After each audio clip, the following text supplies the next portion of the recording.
보라 너희를 구원한 나를 너희를 치던 적은 어디 있느냐 너희를 억누르던 원수는 어디 있느냐 보라 하나님 구원을 보라 하나님 능력을 너희를 위해서 싸우시는 주의 손을 보라 보라 하나님 구원을 보라 하나님 능력을 너희를 위해서 싸우시는 주의 손을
네, 오늘의 말씀 누가복음 6장 1절로 11절 말씀 봉독하겠습니다.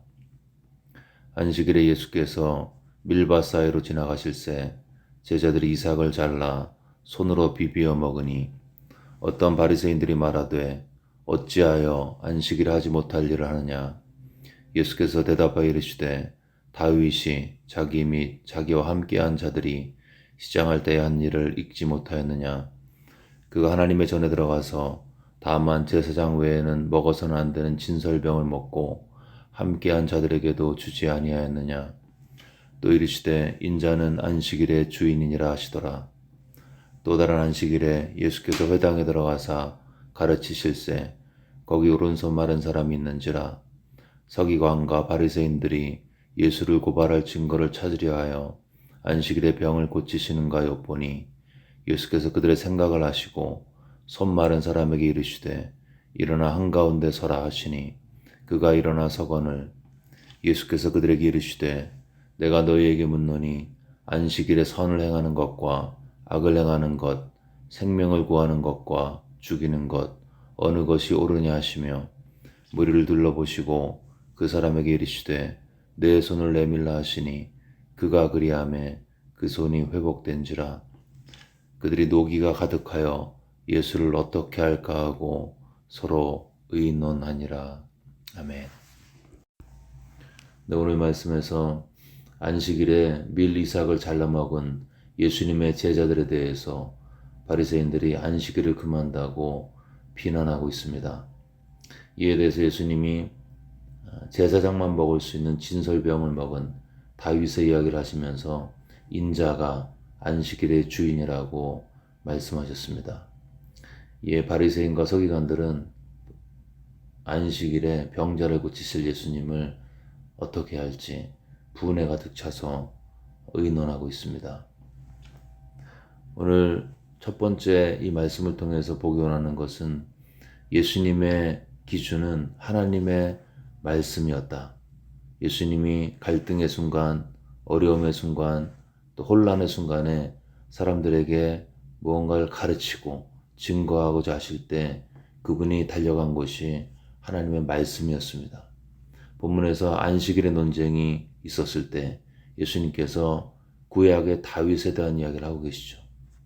우리는 갈등이 있을 때 어디로 달려가고 있는지, 첫 번째는 우리 경험으로 달려가기가 쉽습니다. 내가 해봤는데 나 때는 말이지 이러면서 내가 했던 경험들, 그로 인한 결과물 가지고 그 갈등의 순간에 어떤 지혜와 지식을 제시하려고 하죠. 내 경험은 객관적이지만 그 경험을 하는 내가 주관적이기 때문에 내 경험을 의지하면 망하게 되어 있습니다. 그래서 성경에서 너는 마음을 다하여 여호와를 의지하고 내 명철을 의지하지 말라. 마음과 명철은 내 경험과 지식의 산물이죠. 근데 그거 의지하지 말라고 하는 것입니다. 너는 마음을 다하여 여호와만을 의지하라. 내 경험 의지하지 말고 지혜 의지하지 말고 명철을 의지하지 말고 온 마음 다해 나와 함께 하시고 지혜의 근본 되신 하나님을 의지하라. 그렇게 말씀하고 있습니다. 그렇기 때문에 가장 위험한 발언 중에 하나는 내가 그거 다 해본 거야. 난 이렇게 해서 성공했기 때문에 이번에도 이렇게 하면 될 거야. 반대로 내가 그거 옛날에 해봤는데 안 되는 거야. 이런 식으로 내 경험을 의지해서 마치 과거의 경험의 그 일들이 오늘 나에게 똑같이 또 타인에게 똑같이 일어날 것으로 확신하면서 이야기할 때 우리는 오류의 서편에 설 수가 있다는 거죠. 어떤 일의 결론은 그것이 될지 안 될지는요, 과거의 성패와 상관없이 참고할 수는 있겠죠. 그렇지만 오늘 이 상황에서 될지 안 될지는 매번 하나님께서 결정하시는 것입니다. 그래서 과거의 경험, 그로 인한 성공과 실패, 그런 경험들이 오늘의 내 문제의 성패를 결정하지 않고 내가 그 일을 하면서 얼마나 하나님을 의지하고 하나님을 신뢰하며 사는가, 그것이 결정하는 것입니다. 그래서 내 경험을 의지하는 거 위험한 행동일 수 있습니다. 두 번째는 다른 사람의 의견으로 달려가기 쉽죠. 우리는 내 자신의 의견이 다른 사람의 의견과 일치한다고 생각되면 내 의견을 강화하는 쪽으로 움직이게 되어 있습니다. 의견도 더 많이 얘기하고 또 그 의견들을 얘기하면서 더 확신도 가지게 되죠.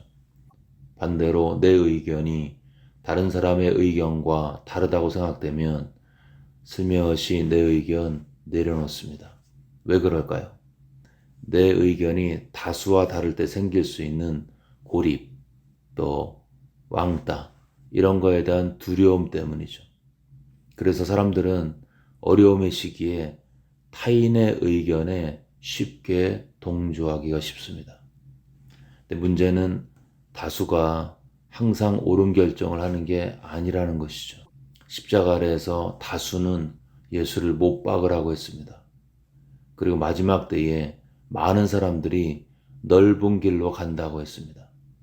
다수결이 옳은 결정을 할 때도 있지만 다수결이 항상 옳지 않습니다. 그래서 우리가 소수의 의견이라 할지라도 그걸 내가 옳다고 생각하는 것을 얘기하지 않고 주저한다면 진리에서 벗어날 수 있습니다. 정리하면 갈등의 시기, 혼돈의 시기, 상황 판단이 되지 않을 때 내 경험을 의지하면 안 되고요. 다른 사람의 의견도 답이 아닙니다. 예수님이 어떻게 하셨죠? 하나님의 말씀으로 달려가셨습니다. 그리고 거기에서 진리를 붙들었고 선포하셨고 순종하셨습니다. 우리는 갈등의 시기에 어떤 결정을 할 때에 무엇을 기준으로 결정하고 있는지, 내 경험을 의지하면 지금까지 살아왔던 내 삶의 열매만큼만 앞으로도 살 수밖에 없습니다. 타인의 의견에 동조하면 틀릴 가능성이 무지하게 많죠. 답이 뭐죠? 하나님의 말씀을 따라가야 합니다. 예수님은 정확하게 말씀을 알고 계셨고 말씀으로 반응하셨습니다. 그리고 진리로 승리하셨죠. 가장 최근에 누구랑 논쟁한 적이 있습니까? 그때 나는 무엇을 기준으로 반응했습니까?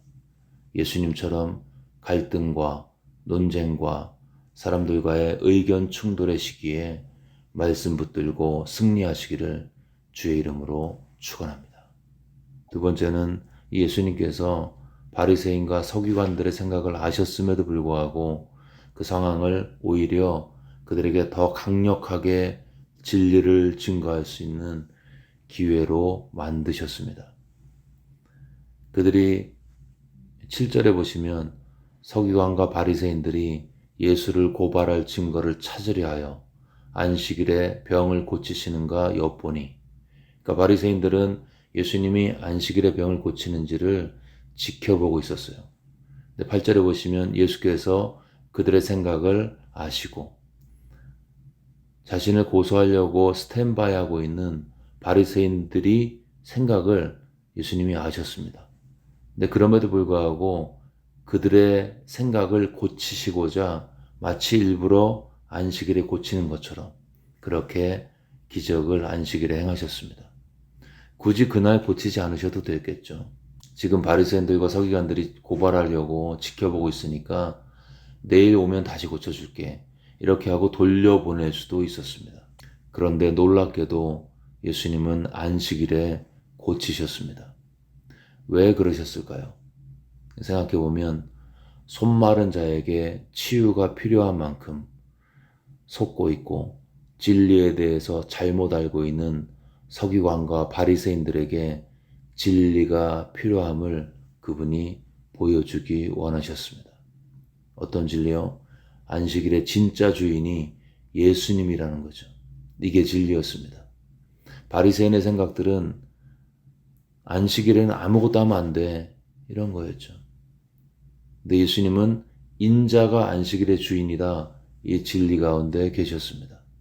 예수님은 하나님의 진리와 바리새인들의 생각이 충돌되었을 때 예수님은 진리를 선택하셨습니다.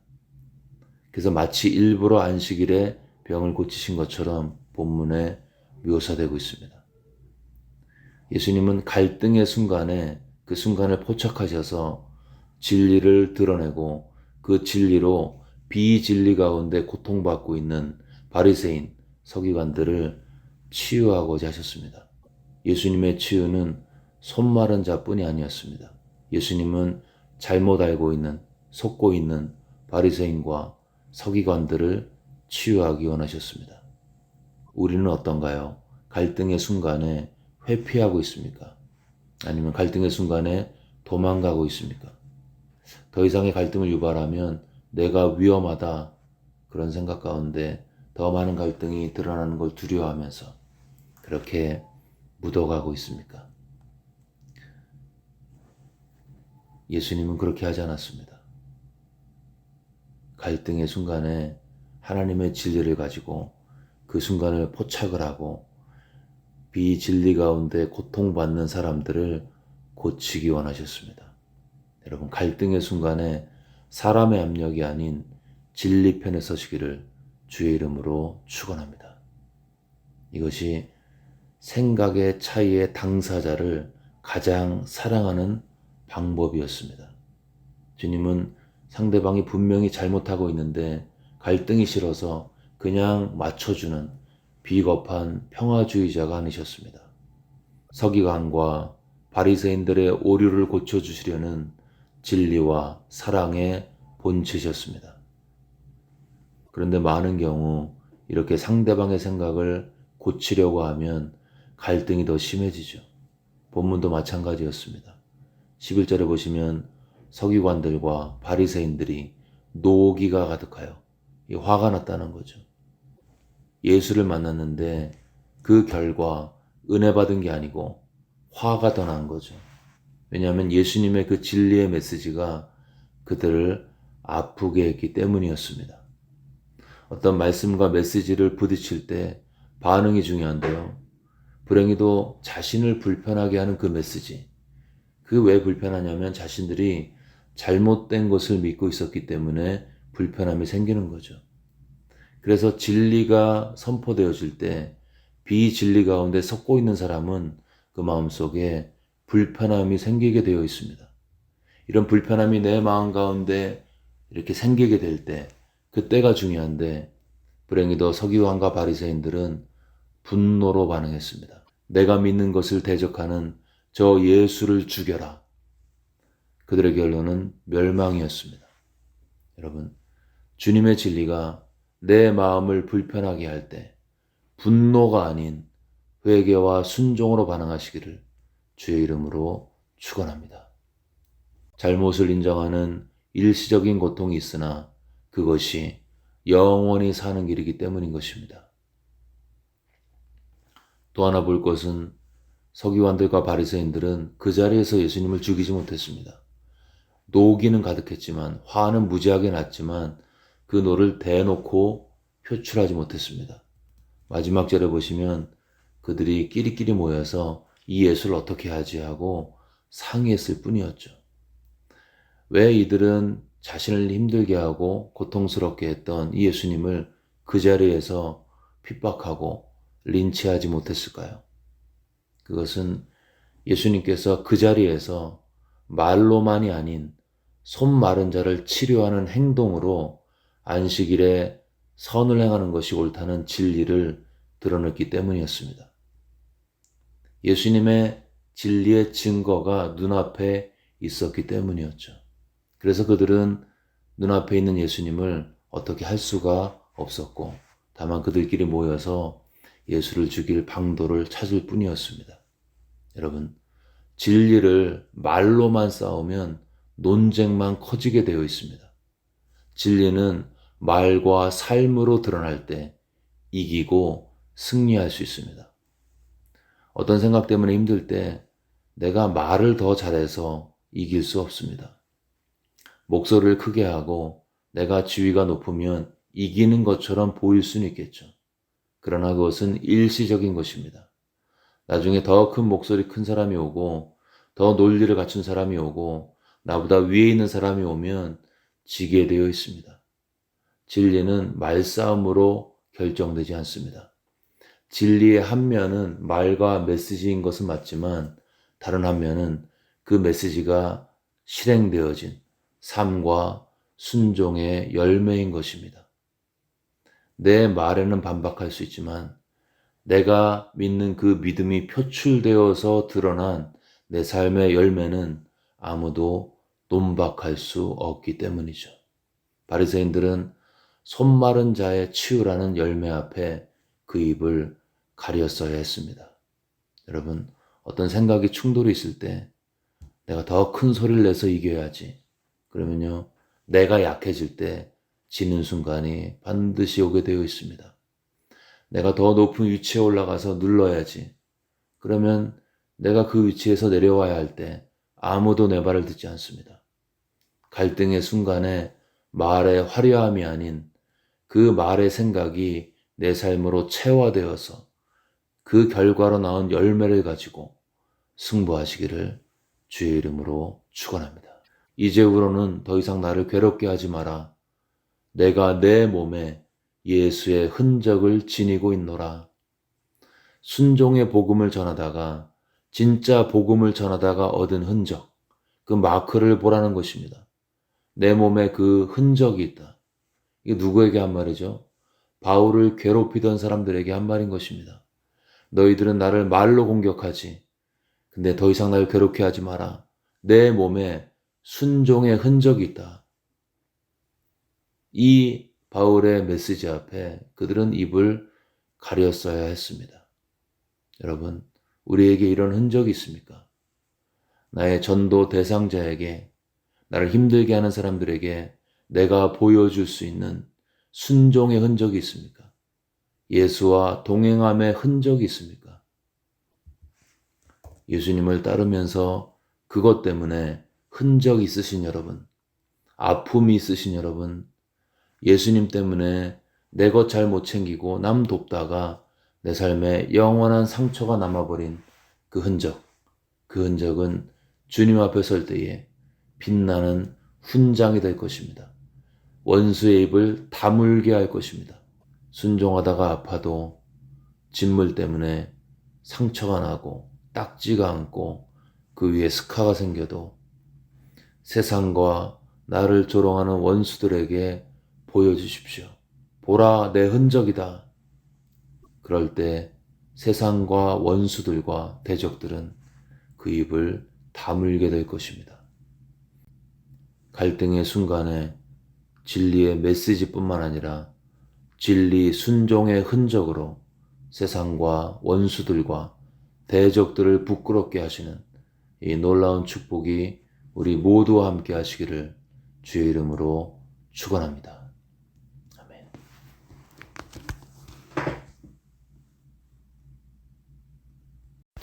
이 시간 기도 제목 가지고 함께 기도하겠습니다. 먼저 들은 말씀 붙들고 기도합니다. 우리가 개인적인 어려움과 갈등의 순간에 또 원수의 공격이 올 때에 내 경험을 의지하지 말고 또 사람들의 의견, 여론 의식하지 말고 오직 말씀으로 달려갈 수 있도록 말씀을 가지고 판단하고 분별하고 순종할 수 있도록 기도하겠습니다. 또한 세상과 대적들의 공격에 대해서 하나님의 말씀의 메시지와 그 말씀이 내 삶 속에 순종되어진 그 흔적으로 승리할 수 있도록 시간 들은 말씀 붙들고 간절한 마음으로 함께 기도하겠습니다.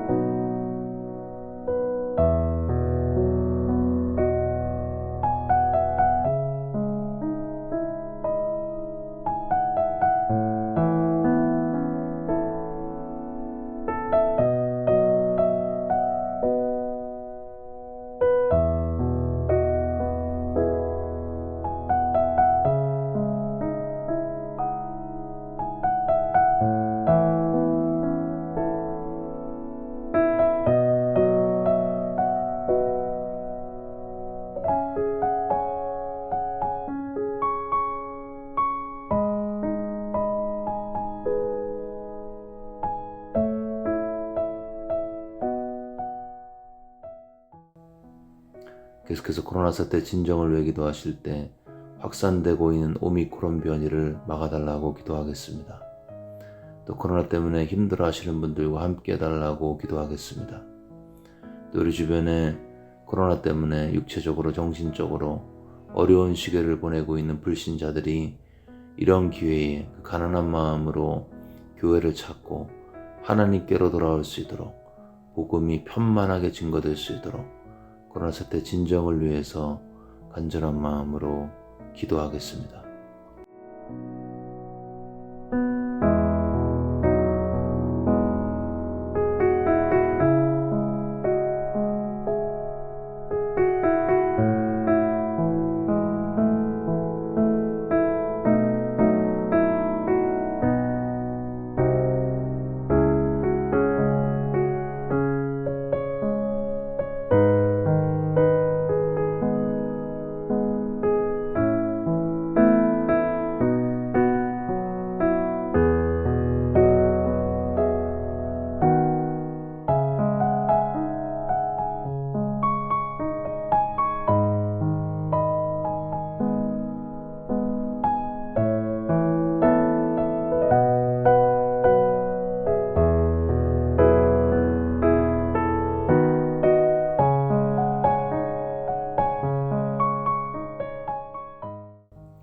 계속해서 교회를 위해 기도하실 때 우리 주변에 어려운 이웃을 돌아볼 수 있도록 또 목장 모임과 또 목자들의 성령 충만함 그리고 계속되고 있는 목장사역 세미나 가운데 하나님께서 함께 하셔서 필요한 내용들이 공급되어질 수 있도록 또 목장에서 어려운 목원들을 우리 잘 케어할 수 있는 그런 목양 케어의 그런 사역이 될 수 있도록 기도하겠습니다.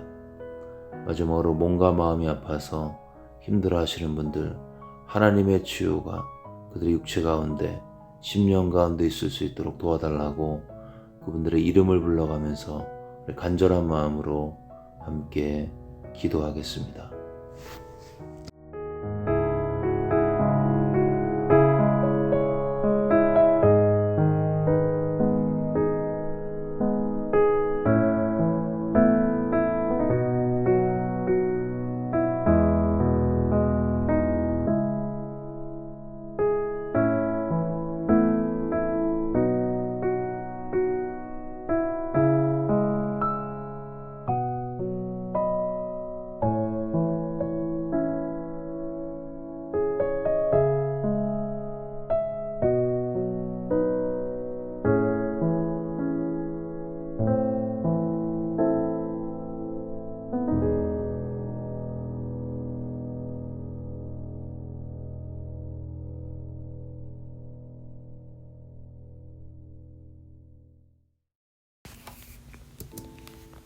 이제 다 같이 마음을 모아서 주기도문을 주님께 올리겠습니다.